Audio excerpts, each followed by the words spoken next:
the NBA Finals because the series right now is tied 2-2. We've got Game 5 coming up, and it looks like I like the picture of my Curry card there from the gauntlet. Is that your card or is that Paul Fisher's Curry card? I'm not sure. I just say, wasn't that in the gauntlet? Between Paul and I think we have one of these cards. Let's put it that way. I think you're right. It was in the gauntlet. You're right. So it is your Curry card. Between Paul Fisher and I, we have about $250,000 worth of cards. And I think I have about 5,000 of those dollars, and Paul has the rest. So let's talk about the NBA Finals and the impact on the sports card market. And this may be a short conversation because I'm looking at sales data. And of course, I said earlier in the show that data can tell a bunch of different stories, but I'm almost proud of us as a collective group of sports card investors, everyone, because I don't see as many people reaching for guys' cards that I did last year. Last year, I saw a lot of sales data like Cameron Johnson from the Phoenix Suns when they were in the finals. I saw like weird Drew Holiday sales. Those things will happen from time to time, but this year I don't see a lot of that. I see some Jaylen Brown spikes, which I don't love, but it makes sense because like Jaylen is a guy that could have some long-term staying power in the league. He's legit enough to potentially be a star. We don't even have him ranked anywhere at nooffseason.com because we just don't believe in him that much as a sports card investment. So I might be wrong on that one. And you might be wrong on that one, but it's enough to where it's not going to be so bad where it's going to make you look horrendous. Like he might prove you wrong, but at the same time, like, okay, great. Yeah. Like he's an unrestricted free agent in 2024 as well. So I don't think he comes back to Boston, which I think could potentially see a spike in value depending on where he goes. But if you're going to buy anybody, should be. Go ahead. I mean, he probably should be. He probably should have a profile. We've got a lot of people. We've got like almost 300 profiles now. So we've got a lot of people that are more stretch than him.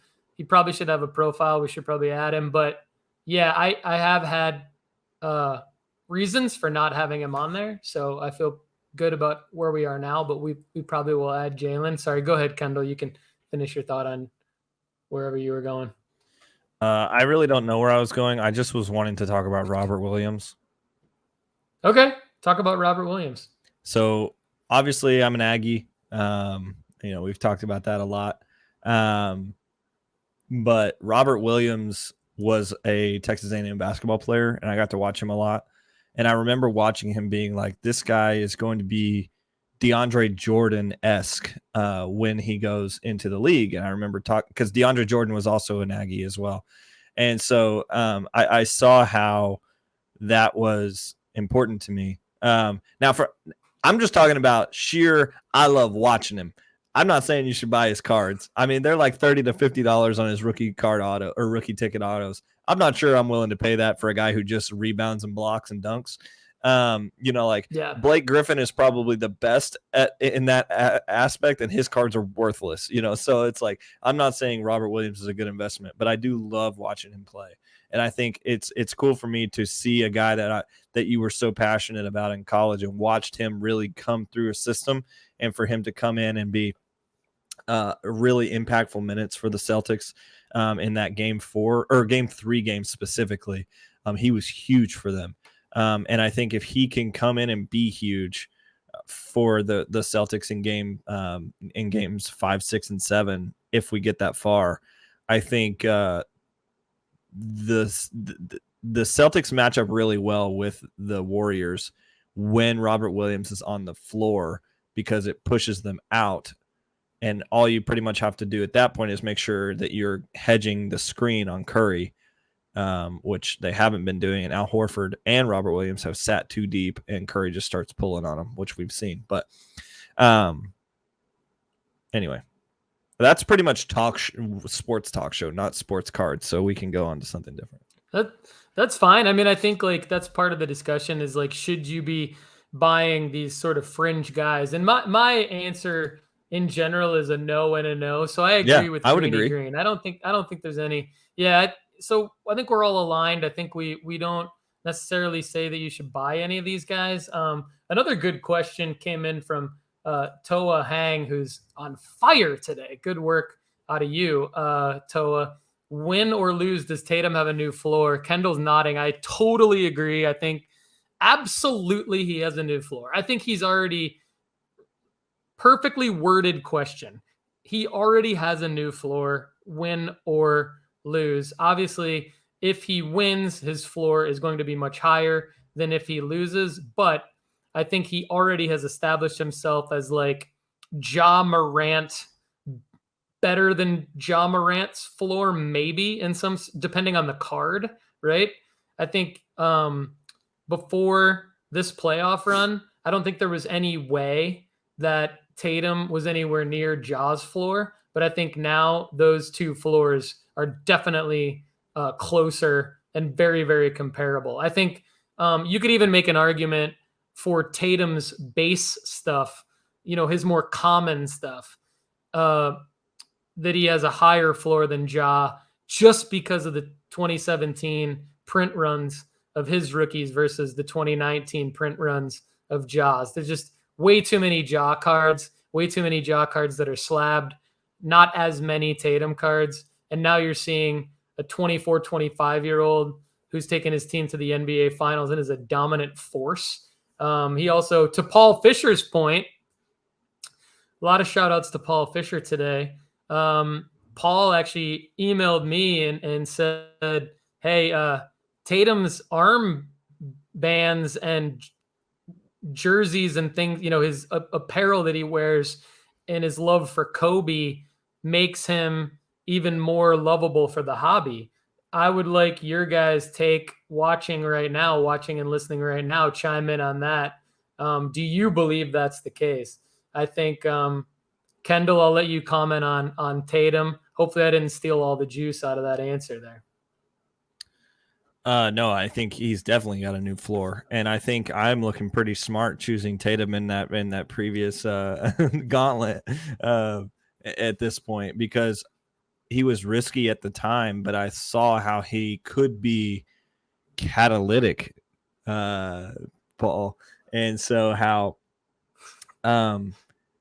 Tatum is a unique player, and now I want to preface this by saying don't take this for exactly what I'm saying right off the bat, and let me explain myself.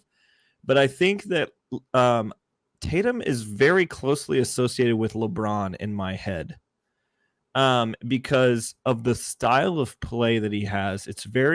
He's like an unselfish king out there.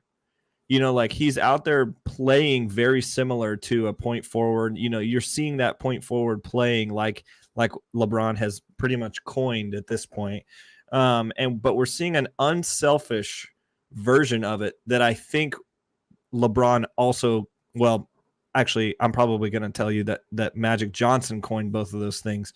But Magic was never labeled as a forward, really. From what I know, they just called him a really big point guard. He was always a point guard. Right. So point guard. So he might have been the first point forward without necessarily the language to it, but you're seeing that profile of a very unselfish scorer with Tatum. And I think when I'm watching him in these finals, I'm saying this guy is going to be a superstar if he's not already is a superstar. The problem, though, the Kobe admiration does help him a lot. The problem, though, is that Tatum doesn't really believe in himself yet. And we've seen that about how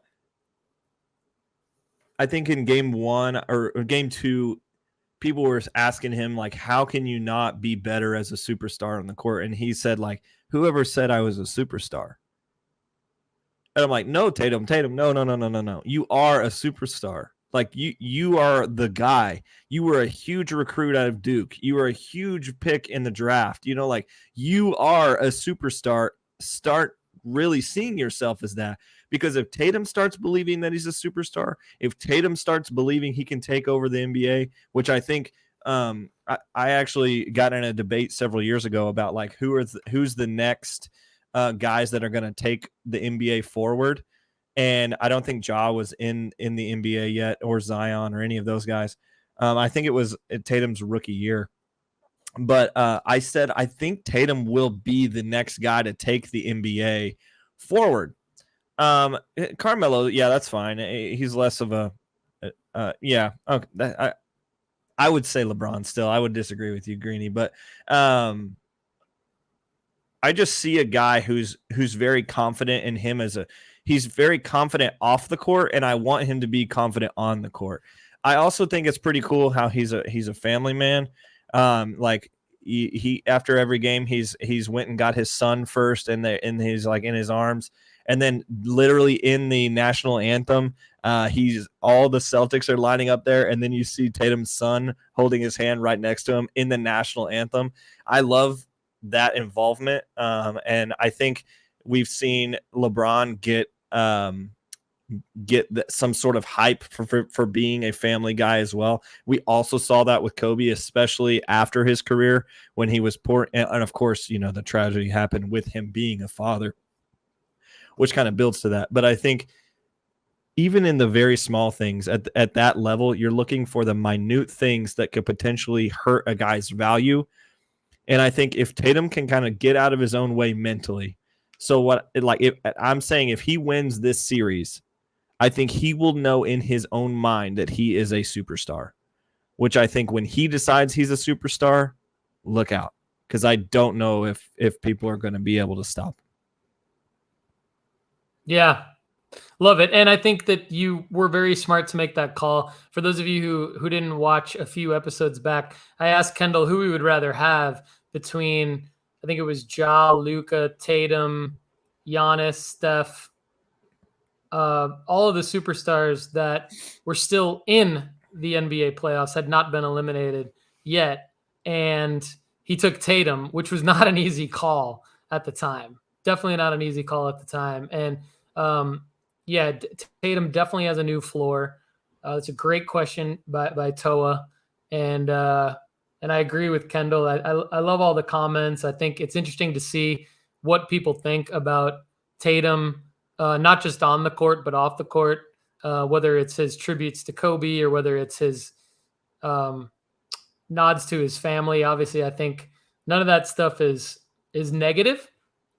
I think it all only helps and kind of builds a fan base around him, and he's only going to get better. I mean, I haven't watched him play a whole lot, but I look forward to continuing to watch him play for several years. I do not like the Celtics, but I have newfound respect for Tatum for sure, and would not mind owning some of his cards. I'm not buying right now, but I do think that he's legit long term. So even if you do buy now, you're probably going to be okay because of that new floor. So Greeny Green says, I'm looking at investing in LeBron right now. We've mentioned LeBron's name a couple of times in this conversation in comparison to Jayson Tatum, whether Tatum ends up being more like Melo or LeBron. There are a lot of LeBron opportunities right now. Kendall and I talked about some of them specifically in a couple back-to-back episodes a few weeks ago. I think, Kendall, what do you think about LeBron? I mean, we've got him still in our top 10 at nooffseason.com sports card investment report. Would love it if you guys feel the urge to get more in-depth information about which LeBron cards to buy. My team and I have done some research and published some things. You have to upgrade to the premium version, but you can save 20% using the promo code NOOFFSEASON. I think now this is a good point, Greeny Green, because where I was going with this whole NBA Finals conversation is now appears to be a time to invest in guys like LeBron and others who are not in the NBA playoffs right now, who are not in the NBA Finals, but who are the GOATs. So whether that's Luka, whether that's LeBron, whether that's Ja, whether that's Zion. I'm not saying he's a GOAT. I'm not saying Ja's a GOAT, but I do think LeBron is a good investment. Kendall, do you have anything to add? We know that you think LeBron's a good investment. Do you have anything to add on this? I do have a small thing to add, and you're right. Why I do think that LeBron is a great investment, especially long term. I think the Lakers are going to be a little bit better this year, especially when I've been hearing what the new hire has to say about the strategy of what he's going to do with Westbrook and all that. And it still remains to be seen. But I do think that the second year of this team will be a little more cohesive. I think the back end, they'll be able to be a little smarter about building the back end of the roster, and not just have guys that are super old on the team. But interestingly enough, I think I've been reading a lot about how cycles, and a couple weeks ago I said basically, my whole strategy is buy during this, or buy in the off season, sell in the season, buy in the off season, just all three sports, just ding, ding, ding, ding, ding, just like a little rotisserie. And I think that this is a case where this is not, for me, this is not the case for a LeBron card, because I think as soon as the off season starts, you're going to start hearing more news about, okay, Lakers, LeBron, we've got a new set. Who are they bringing in? Who are they drafting? Actually, I don't think they have a first rounder, but you're going to start hearing the LeBron talk again. I think now is probably the best time to buy him, because no one's talking about him. He's not at the finals. Of course, there was last week they did talk about, somebody asked him if he would like to play with Steph. And so there was the whole Warriors thing. And with the Warriors being in the playoffs. I think players do like him, because I think honestly they're looking at him and saying, you've done so much for not only the NBA's value, but all of our values. Like LeBron has raised the water of all ships, basically. And so I'm super bullish on it, and I think now is probably a great time to buy. The only caveat I would say is what you said, is make sure you're buying the right LeBron cards, because there's so many of them out there. So go upgrade and figure it out. Yeah. So to your point, Darvin Ham is the new Lakers head coach. He was playing for the Pistons back when I worked for the Pistons from 2001 to 2007. I know his work ethic and dedication to the game is strong, and Greeny Green seems to think that the players seem to I think were they Ham. talking about Ham? I thought she was talking about him. I think it was, well, you were talking about LeBron. He might've been talking about LeBron, but I asked in the comments while you were talking. There's a lot going on in the live broadcast. I apologize, everyone. We're trying to do the best we can here. Kendall was talking about LeBron. Greeny Green responded to my comment, I believe, about will Darvin Ham help the Lakers? And, Greeny Green also adding, if the Lakers trade for anybody, that player should skyrocket. I would say these are all super valid. I would agree with all of these comments coming in. And yeah, Kendall has talked about LeBron quite a bit, and I agree with what you're saying, Kendall. Now is a great time. The hype is going to start soon. LeBron's going to be back in the news cycle sooner rather than later. He's going to move himself into a management position when he's done playing. He's going to move himself specifically into an ownership position when he's done playing, but he's going to be a hands-on owner. He's going to want to manage that team. He's been a general manager as a player.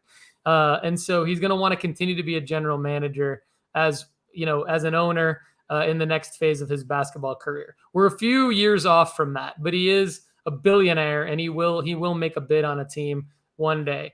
So let me ask you this, Paul, just for fun. Who does LeBron buy?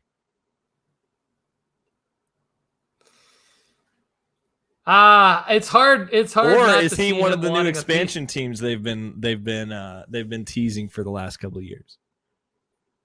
Yeah, this is without any. No studying, no this is off the dome. What would make the most sense? Yeah, off the dome. What would make the most sense would be, and I'm a storyline guy, so I like the idea of Dan Gilbert and LeBron partnering and Dan Gilbert getting with his ownership group at Rocket Mortgage and saying, hey, let's sell LeBron a piece of the Cavs and let's let our guy who won us a championship, lest we forget, not too many years ago, come back. Let's make amends and let's let LeBron, as a co-owner of the team, basically run the ship and get us back into championship contention. That's my call. What's maybe more realistic is like a D Wade scenario where he just buys like a piece of the Jazz or something. I don't know, but I think LeBron goes big. I think LeBron wants to go bigger than that. I think he goes Cavs, or I think he goes Heat, or I think he goes new expansion team all by himself. I like all those theories as well. So Orlando Magic needs some help. So we'll see what happens. The Orlando Magic needs some help. Okay. I mean, LeBron in Disney World, we'll see. He's already on Space Jam. Yeah, I think, what would be sweet too is if he brings a franchise to Seattle. I think Seattle needs a franchise. Yeah. I think Seattle needs a franchise. LeBron has no logical ties to Seattle, but that would be pretty cool. Oh, we got some great comments here. We got Greeny Green saying LeBron running the Kings, quote unquote, is too perfect. Obviously, because of King James. I like that. But this all kind of ties into LeBron being an amazing long-term play. I think he's an amazing long-term play. And if you can wait, LeBron is a phenomenal buy right now. If you're not impatient trying to flip. Here we go. Yeah, Adrian McKeldery. Thank you for chiming in. This is actually a great call because that's a great one. I did see this in the news. So Adrian, thank you for chiming in. He says, James already said he wants to get Vegas in the league. You are absolutely correct. I stand corrected. LeBron wants to get Vegas in the league. I definitely see that happening. That's going to be spectacular. Who better than to own an expansion franchise than LeBron? It's immediately going to be publicized. That's immediately going to be gravitated to. The Hornets sucked, but people talked about them because Michael Jordan owned them. And so and Bobcats and whatever the heck they were back in the day. Yeah. And so if you are the league ownership and you think, okay, we are going to test out a new expansion team for the first time in a long time. We're going to add maybe one or two. One of these is going to be bronze. And what if instead of playing with Bronny, he goes and drafts Bronny? I'm just saying that would be a sick story. Adam Silver lets him come up on stage and announce the pick and give Bronny the jersey. That would happen. I could see Silver and Bronny and LeBron all with the jersey. That would be amazing. The Las Vegas Bronze. The Las Vegas Bronze. That would be amazing. This could go in so many different directions. First team in China. So let's get back to let's wrap up the show with sneaky NBA plays, because Toa Hang has been hanging with us for the entire show, and I appreciate that. And he's asking, is Russell Westbrook a sneaky play? My answer is I don't know. What I'm going to do is do a lot of research and then add that to the sports card investment report at nooffseason.com, because Russell Westbrook does not have a player profile there either.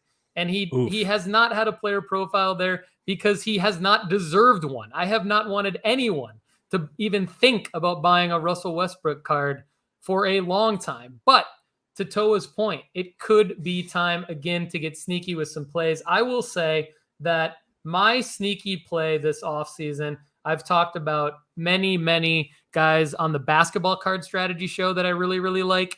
Cam Thomas is my main guy, but another guy that I need to start talking more about is Lonzo Ball. I think Lonzo Ball is more proven than a lot of the sleepers, a lot of the flyers that we write about.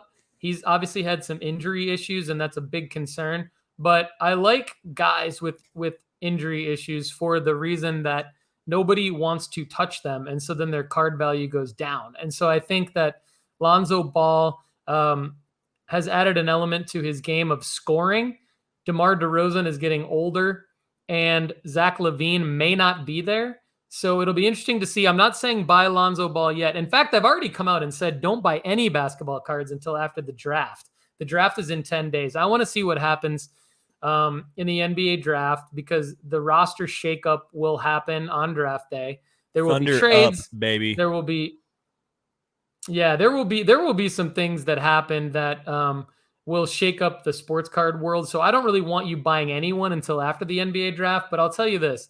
I may come back and I may add some profiles for Jaylen Brown, for Russell Westbrook, and definitely I'm going to talk more about Lonzo Ball because if Zach LaVine is not a Chicago Bull and Lonzo Ball might be in more of a scoring role, and you could see him with his improved three-point shot come in and make more of a hobby impact in 2023, 2022, 2023. And it looks like somebody from our Facebook group, it looks like the Facebook group doesn't show who it is, but somebody from the Facebook group, thank you, Sports Card Strategy Facebook group. Go to sportscardstrategy.com to join. Whoever you are, you will get a shout out later in the group. But Lonzo definitely fixed his jump shot. Good call. Thank you. I appreciate the love. So anyway, You're Kendall, so do you have smart, any basketball Paul. sleepers you want to throw? Basketball. That's what I got, baby. I'm gonna do a different angle on that. I think I really do think Penny Hardaway is going to end up being a coach in the NBA, and so I could see Penny Hardaway. I could see Penny Hardaway's cards really getting a boost in the next year or so. And even if he doesn't end up coaching in the NBA, I think he's doing, from what I remember, he's doing some pretty cool things in college basketball. I think that might be a sneaky play. Definitely not a current player, but Penny Hardaway could be a cool sneaky play. I think the Knicks have to do something. And so I'm trying to figure out, okay, the Knicks, super big market, who's going to play there? What's going to go on? Is Russell going to, or not Russell, Russell Westbrook going to the Knicks would be wild. But Donovan Mitchell? No, anyway, I'm not going to go there because I'm already stumbling over myself. But the Knicks do present to me a situation where it's going to have something going on. Donovan Mitchell's case is definitely wild right now. I think the Jazz are going to completely blow themselves up between now and the draft because I think they realize that they have great players, but it's not good enough. And I think the Jazz have an opportunity to do that. We've seen the coach leave already because of some disagreements. Obviously, Donovan Mitchell has said, like, what does that mean for me? You know, like, where are we going as a franchise? You know, Spider-Man definitely he already has the Spider-Man thing, put him in to New York. Like, come on. It's so easy to market that. So I could see that being a really sneaky play as well. And so I'm not sure what that means for the Knicks, but and so that's kind of a remain to be seen. I could see that being a successful play. Maybe Damian Lillard, maybe. Yeah, Damian Lillard. Something's got to happen with Damian Lillard. And you know he kind of falls in the Lonzo Ball category, but at a different level. He falls in the category of coming back from an injury. And a new opportunity potentially for him. But obviously he's at a superstar level, potential top 15 player in the league level. Lonzo would be definitely a couple tiers down from that. We got a Patrick Williams call from Greeny Green. That's a good call. 4th overall pick in 2020. We got a Jared Butler call from Greeny Green. He was a 2nd round pick last year. These are all great calls. Really appreciate them. And what I like about them, they go along with some things I've said on the basketball card strategy show because that would be the Thunder Greeny. Whenever a new release, Greeny Green. Who are you, Greeny Green? You might need to come on the show and talk basketball. Greeny, sometime. Follow me on Twitter. I wanna have a conversation with you. Greeny, follow at Lefty McKee on Twitter, and follow at No Offseason Card on Twitter. We'll follow you back. We'll have some conversations. We'll get you on the show. James Wiseman. We'll get you on the basketball card strategy show if you want. James Wiseman. That's a guy I'm not investing in. Yeah. These are all, yeah. I mean, so here's my take. I'm not investing in any of these guys, but they are worth some serious discussion and some serious research because if you are the type of, if you're a penny stock investor, and if basketball is your favorite sport, guys like Jared Butler, Patrick Williams, James Wiseman, Cam Thomas, I'm only allocating a certain part of my bandwidth, my mental bandwidth, and my sports card investment portfolio to like super duper flyers. And Cam Thomas is my guy, so I'm going Cam Thomas all the way. But I'll give you my analysis on your other guys. I'll check back in with me later. Check back in for some basketball card strategy show episodes coming up on nooffseason.com sports card content network. Check back at nooffseason.com for these player profiles that I'm going to add. I don't even have James Wiseman up there because I haven't want anyone to think about buying a James Wiseman card. But I think we need to put him back up there. And we're going to close with this, Kendall, because we're almost at our classic 2-hour mark. We got more comments coming in. DeAndre Ayton. We do have a DeAndre Ayton profile. Thanks, Toa. Great work on the show by you as a commenter. Greeny Green says, I'm investing in whatever team gets Chet. So that we know what Kendall thinks. Kendall wants him OKC, baby. The skinniest team of all time. Let's get it. I'm pissed at OKC because I wanted my Pistons in the top 3, but it didn't happen. So now, for Kendall's sake, I'm hoping Chet goes to OKC. What a strange team. We're changing the meta. Yep. We're changing the meta. This is like, okay, so you remember when Antetokounmpo was really young and he went to the Bucks? They also had like Ilyasova and other like just long players it was just a very strange looking team, especially when Chris Middleton was just coming from A&M. He was super skinny. Everybody on that team was just long and skinny. That was it. That is the Oklahoma City Thunder. Shea, super long and skinny for a point guard. Giddey, super strange and plays unorthodox. You've got Polkashevsky, you've got Darius Baisley, and then Chet added to that. Holy cow, what a strange looking NBA team. They're going to be beating spreads all day long because people are going to think that they can't play at all. I know. It's like rolling out 5 Sean Bradleys. That's what it's going to be like. Shea might be a good pick, actually. But anyway. Shea's a good sleeper for sure. SGA. So, everybody, thanks so much for watching. And for those of you that participated in the live version of the show, we really appreciate it. Super strong. Very impressed with you all as an audience. Very impressed with my catalytic co-host, Lefty McKee. Always appreciate you having you on. You and I are going to get better and better at this. I think we're only at about 15 or 16 episodes together. This has been episode 36 of the Sports Card Strategy Show. Thank you, everybody, for watching and listening. And for those of you listening, since you were not able to be part of the live stream, hit us up on social media. Hit us up at No Offseason Card on Twitter, at Sports Card Strategy on Instagram, at Lefty McKee on Twitter, at Lefty McKee on Instagram. Check out Kendall and everything he does with his amazing business partner T at Wild Cards Box Breaks and Aram at justbaseball.com. Kendall, do you have anything to say to our amazing audience before I bring us to the show musical outro? I always view this as my little PTI thing, or not PTI, but the other thing when I win and they get to talk about just something random. So like I always use this as an opportunity to just say whatever. I'm super excited about A&M making the College World Series this week. So college baseball, no one ever talks about it. No one ever watches it. It's one of the most undervalued opportunities out there. But A&M did beat, and the number 1 team in college baseball ever, the Tennessee Volunteers, lost to almost the last team in with Notre Dame in the Super Regionals. So Pretty unique case for a College World Series that's going to be highly competitive. So if you've ever wanted to watch college baseball, you can. Southern Soccer Idiot, you better reach out to me on Twitter. I want to have you on my soccer show. Southern Soccer Idiot, get on the soccer card strategy show. Greeny Green, who the hell are you? Get on the basketball card strategy show. Toa, you brought it strong. We'd love to see you back in the mix. And let's continue to grow the audience here. Thank you, everybody, for everything. Everybody have a great day.